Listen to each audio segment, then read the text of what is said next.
سلام و درود خدمت همگی شما. خیلی ممنونم که این ویدیو رو تماشا میکنید و این ویدیو ادیت خاصی نخواهد داشت. اولین ویدیوی چنل منم، امیدوارم که حسابی به دردتون بخوره. مسئله ای که الان میخوایم بهش بپردازیم ذهنه. تمام نیروی انسان به ذهنشه. این جمله رو بارها شنیدید یا از کلمات افراد دیگه ای که خیلی معروف هستن به گوشتون خورده. ذهن، ابزاری که میتونه به تنهایی شما رو از بین ببره یا میتونه به تنهایی شما رو به تمام هر آن چیزی که آرزوش رو دارید و حتی توی رویاهای خودتون نمیتونید ببینیدش برسونتتون. ضمناً عذرخواهی میکنم بابت صورت و این حالت، چون که درگیر یک پروژه دیگه ای بودم برای ادیت و تا صبح تقریبا بیدار بودم. الان هولوش ساعت 11 ظهر هستش دارم این ویدیو رو ضبط میکنم و صرفاً بعد از یک مدیتیشن و تن‌آرامی این مطلب به ذهنم خورد که چقدر خوبه که راجع به ذهن بیشتر صحبت کنیم. ذهن عین یک ماهیچه میمونه که باید پرورشش بدیم و تربیتش کنیم. متاسفانه خیلی از ماها به خاطر شرایطی که درش زندگی کردیم، این خانوادهمون، محل کارمون، مدرسه و غیره و امثال هم، توی شرایطی قرار داشتیم که هیچ وقت نتونستیم خودمون رو شخصا تربیت کنیم و تربیت حال حاضر ما، رفتارهامون، نگرشمون به هر موضوعی برمیگرده به تربیتی که به ما داده شده یا در اصل میتونیم بگیم اکتسابیه. خب مشکلی نیست، اگر از شرایط حال حاضر راضی نیستی میتونی خودت رو تربیت کنی، هیچ مسئله ای نداره. اینکه چرا من یک سری مشکلات ذهنی برام پیش میاد، چرا یک سری چیزا برای من قفله، چرا یک سری چیزا برای من راه نمیفته، برای دیگران خیلی ساده است، خیلی راحت میرسن بهش. مسئله فقط و فقط در بستر ذهن اتفاق میفته. شما اگه بیاین ذهن رو یک میز در نظر بگیرید، این میز، هر چیزی که روی این میز سوار میشه، حالا میخواد ثروت باشه، پول باشه، دارایی های شما باشه یا چیزهای از این شکل، بر بستری به نام ذهن سوار میشه. حالا میتونه اخلاقیات بد، حال و هوای بد ذهنی، حال و هوای بد قلبی، همه اینها در زمینه اول روی ذهن شما پیاده سازی میشه. به فرض مثال، بیاین یه مثال راحت براتون بزنم. طرف میگه من آدم بدشانسیم. خب طرف میگه من تحت طلسم و دعا قرار گرفتم و زندگی مثلا پاشیده. خب مسئله چیه اینجا؟ چی رو تحت تاثیر قرار میدن؟ برای اینکه زندگی شما خوب بشه یا بدتر بشه، چی باید تحت تاثیر قرار بگیره؟ چه بستریه که تمام شما اونجا پیاده سازی شدین؟ بستری به نام ذهن، کالبدی به نام ذهن. ذهن تمام چیزها رو کنترل میکنه و متاسفانه در دنیای امروزه ذهن به جای اینکه به خدمت ما باشه و به ما خدمت کنه، ما رو به خدمت گرفته، یا به اصطلاح دیگران ما اسیر ذهن خودمون هستیم و هیچ کنترلی روی رفتار خودمون نداریم و متاسفانه 90% رفتارها و کارهایی که انجام میدیم غیر ارادی هستند. یعنی اصلا دست ما نیست، نمیدونیم باید چی کار کنیم، اصلا تصمیم نداشتیم که فلان جا بریم، فلان کار رو انجام بدیم یا چیزهایی مثل این. یا یک سری از رفتارها رو بارها و بارها خواستیم کنار بذاریم و ترکشون کنیم ولی نتونستیم، چون که ذهن ما اینجوری کدگذاری شده، اینجوری برنامه ریزی شده، پروگرام شده که دوباره برگرده به اون عادات قدیمی. چرا؟ مسئله اینه چرا انقدر سخت میشه گاهی اوقات؟ سختی در اصل به خاطر اینه که ذهن فکر میکنه که، یا بهتره بگیم که فکرها باعث میشن ذهن به این سیستم بر بخوره که اگر من این عادت رو کنار بگذارم نابود میشم. به فرض مثال، اگر این عادت بد رو از من بگیرن، مثل اینکه پرخوری باشه، پرخوری رو اگر از من بگیرن، خب من لاغر میشم، از بین میرم، داغون میشم، له میشم، صورتم بد میشه، زشت میشم، همه به میدونید یک سری چیزهای اینجوری. حالا عادات دیگه هم شکل و نوع خودشو داره برای اینکه یک بهانه‌ای بیاره که اگر من این فلان کار رو ترک بکنم از بین خواهم رفت و براتون بهونه تراشی میکنه. شما هر چقدر هم که تلاش بکنید، بعد از یک مدتی انقدر زورش زیاد میشه که شما رو میکشونه اون و چون برای بقای خودش باید بجنگه. چون اگر اون رو شما از بین ببرید که نمیتونید، در از چیزی به نام از بین بردن ذهن نخواهیم داشت و فقط تغییر شکل ذهن رو خواهیم داشت. به اصطلاح تربیت ذهن خودتون رو به همراه خواهید داشت. اگر شما بخواید به واسطه تربیت ذهنتون اون سری از اخلاقیات رو ازش بگیرید تا تربیتش بکنید، هیچ وقت نمیذاره همچین کاری بکنید. همین الان هم داره این ویدیو رو میبینه و میشنوه که ما داریم راجبش چی میگیم.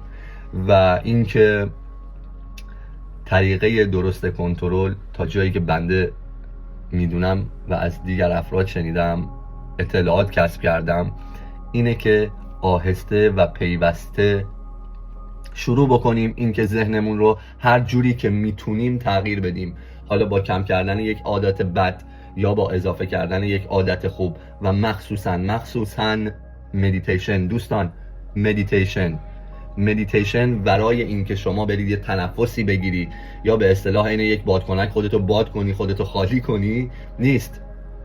مدیتیشن کلی از انرژی های شما رو درمان میکنه. حتی اگر در حین مدیتیشن کلی از افکار منفی توی سرتون زیاد باشه، هیچ ربطی نداره، فقط تمرین و تمرین و تمرینه که شما رو پیشرفت میده و این اصل ماجراست. میگم ذهن عین یک ماهیچه است. این ماهیچه عین بازو، عین کتف و عین هر عضو دیگری از بدن فیزیکیتون که میبینید وقتی تمرینش بدین بعد از یک مدت رشد میکنه، ورزیده میشه. ذهن، کالبد ذهن، منظور از ذهن اینجا نیست، توی مغز نیست، ذهن یک کالبده دور تا دور شما، عین بدنتون، ورای وجود شما رو گرفته و زندگی و نگرش شما و باورهاتون اونجا یه جورای شکل گرفته. افکار شما، میزان افکار شماست. ذهن خودش رو چطوری به شما نشون میده؟ میزان افکار شما، کیفیت افکار شما. میگن که سرگذشت هر کسی، شنیدین دیگه اینو قطعا. سرگذشت یعنی چی؟ چیزی که از سر میگذرد. افکاری که از سر میگذرند واقعیت شما رو در آینده میسازند. همین ذهنی که در ابتدای ویدیو بهتون گفتم که میتونه شما رو به تنهایی از بین ببره و میتونه شما رو به تنهایی از زیر خاکستر به عرش برسونه، همینه دقیقاً. وقتی که ذهن رو بهتر بشناسید، به صحبتاش بیشتر گوش بدین. به خاطر این گفتم مدیتیشن به شما یک فضایی میده برای خودتون، ورای از حرف هر کسی بتونید بشینید و نگاهش کنید. چی میگه؟ نگاش. اصلا نیازی به درگیری با ذهن ندارین، اصلا نیازی ندارین ساکتش کنین، اصلا نمیتونید ساکتش کنید. چون اگر ذهن ساکت بشه یا ساکت بمونه که غیر قابل دسترسی به این سکوت یه جورایی در ابتدا، شما از بین میرید.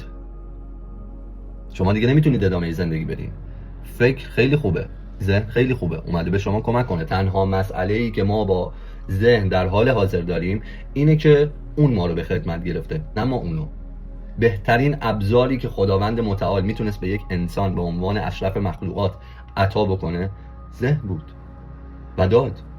ولی خب به واسطه دنیای امروزه، سوشال میدیا، افراد مختلف، جو و شرایط مختلفی که حاکم هستش، ما اصلا فرصتی نداریم که بخوایم به این چیزا فکر بکنیم که ذهن چی هست، ساختارش چیه، چقدر عجیب و غریبه، چقدر میتونه با ما رفیق و یار باشه به جای اینکه دشمن باشه و بدترین دشمن ما فقط ذهنمونه و بهترین رفیقمون قطعا باز هم ذهنمونه. خب مسئله اینجا شروع میشه. من از کجا باید شروع بکنم این ذهنی که تو میگی رو کنترل کنم؟ چطوری؟ مدیتیشن برادرم، عزیزم، خواهر گلم، مدیتیشن. به همین سادگی. شما 5 دقیقه، 10 دقیقه، ربع ساعت، نیم ساعت، هر چقدر که میتونی در توانته، برای شروع یه جایی بشین. افکار میان سراغت، نگاهشون بکن. نمیخواد باشون بجنگی، نمیخواد تو به این بگی که ممکنه 10 نفر با هم دیگه صحبت میکنن، تو به اون بگی آره تو درست میگی، بعد اون به اون میگه نه حالا تو داری اشتباه میگی، بعد تو این وسط کاریشون نداشته باش. مثل یه نور، مثل یه ابر میاد رد میشه، حالا بعدی میاد رد میشه. تو چیکار میکنی؟ فقط نگاهشون کن، انتخاب کن. بعد یه مدت تمرین به این مرحله میرسی که میتونی خودت اون فکری که میخوای رو داشته باشی، نه اینکه همینجوری نشستی مثلا سر جای خودت نشستی یا میری 20 سال قبل یه خاطره خیلی بدی برات پیش اومده، یک شکست مالی داشتی، یک شکست یهو تو رو میبره، حالت خوب بوده امروز یهو حالت بد میشه، بعد میمونی. یعنی چی؟ حالم خوب بود، چرا حالم بد شد؟ برد تو رو به اون سمت. بعد تو هم نتونستی تشخیصش بدی، فکر کردی خودت نبودی، تو تصمیمی نگرفته بودی برای این افکار. چی شد که یا این افکار سراغت اومدن؟ اراده کرده بودی؟ میخواستی؟ نه؟ تو برای چی اومد؟ چه دلیلی داشت؟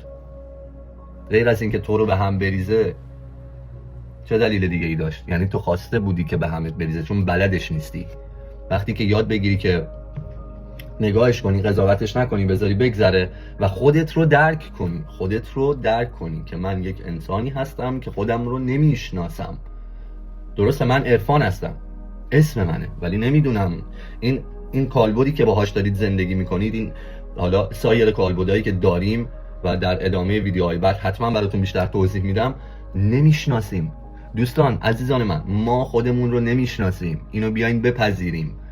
ما هیچ شناخت کلی نسبت به خودمون نداریم. ما اولین باره داریم با این بدن، با این روح، با این فکر زندگی میکنیم و اومدیم اینجا هر چقدر فرد بتونه بهتر با خودش در تعامل باشه، بهتر با خودش زندگی بکنه، خب قطعا زندگی بهتری خواهد داشت و وظیفه‌ای بالاتر از این نداره انسان.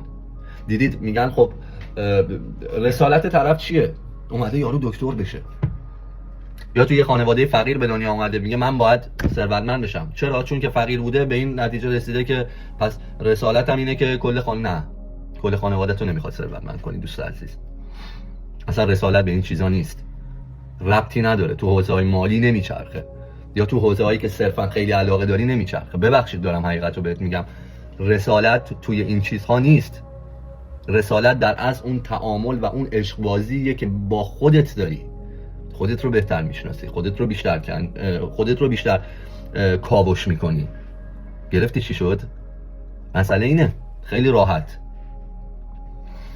نیازی نداری که بری حالا فکر بکنی خب من اینجوری هم و بعد خانوادم اینن و برم دی ان ای همو چک بکنم، برم فلان بکنم، برم رگ و ریشمو در بیارم، ببینم پدر بزرگم در اصالت. اینا رو بریزید دور، خواهش میکنم.